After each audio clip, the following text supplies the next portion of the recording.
台换好了装束，准备辞别父母。在家时，她一直是一个乖顺的女儿，她精于刺绣，手艺令父母引以为傲。即便如此，英台真正想做的却是上学读书。尽管杭州的孔子学堂只收男学生，她恳求父母让自己女扮男装上学。父母见她意志坚决，乔装也看不出破绽，最终答应了。不过父母要求英台必须保证隐藏身份，并在学成后回家，按照他们的安排回归女子传统的轨道。英台就此满心欢喜地开启了她的杭州之行。途中，她在一个十字路口迷了路，正当她不知该往哪个方向走时，一位年轻的男子向她走来，四目相接之际，他们感到很投缘。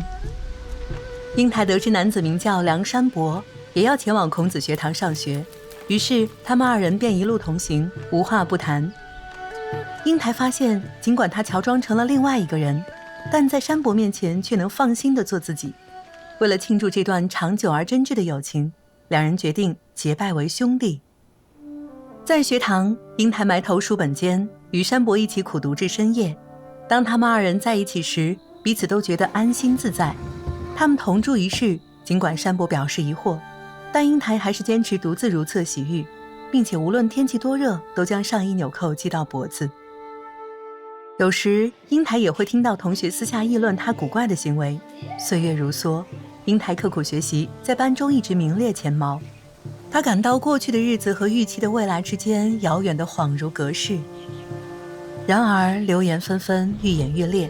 3年之后，英台不得不离开学堂。她与山伯含泪告别，希望他有机会去看她。当英台回到家中，父母告诉她，邻村的马家派了媒人上门提亲，希望祝家把女儿许配给他们的儿子。父母觉得两家门当户对，就应允了。英台努力掩饰内心的失望，尊重并顺从了父母的安排。她一边为新生活做准备，一边思念着远方的山伯。同一时间，英台的离开也让山伯无心学业。当他终于来到了英台家，开门的却是一位年轻的女子。山伯正要问他的兄长是否在家，但对视之间，他认出这正是自己挚爱的同窗。山伯知道他无法忍受再一次与英台分离，便向他求婚，但英台心碎地告诉他，自己已许配了人家。山伯在悲伤之余，却也明白英台不能违背父母的意愿，他们再一次分离了。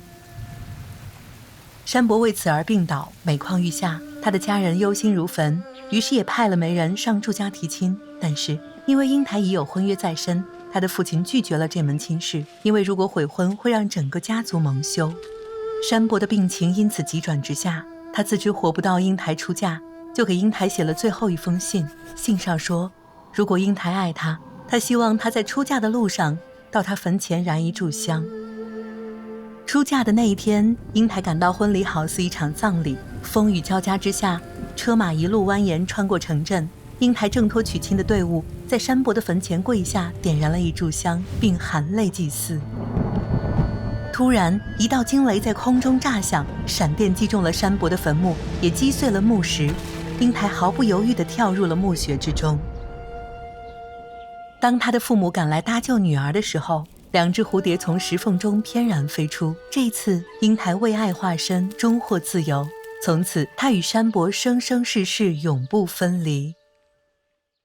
过去传承下来的故事，有助于我们更好地理解过去，有时还能让我们更好地理解当下。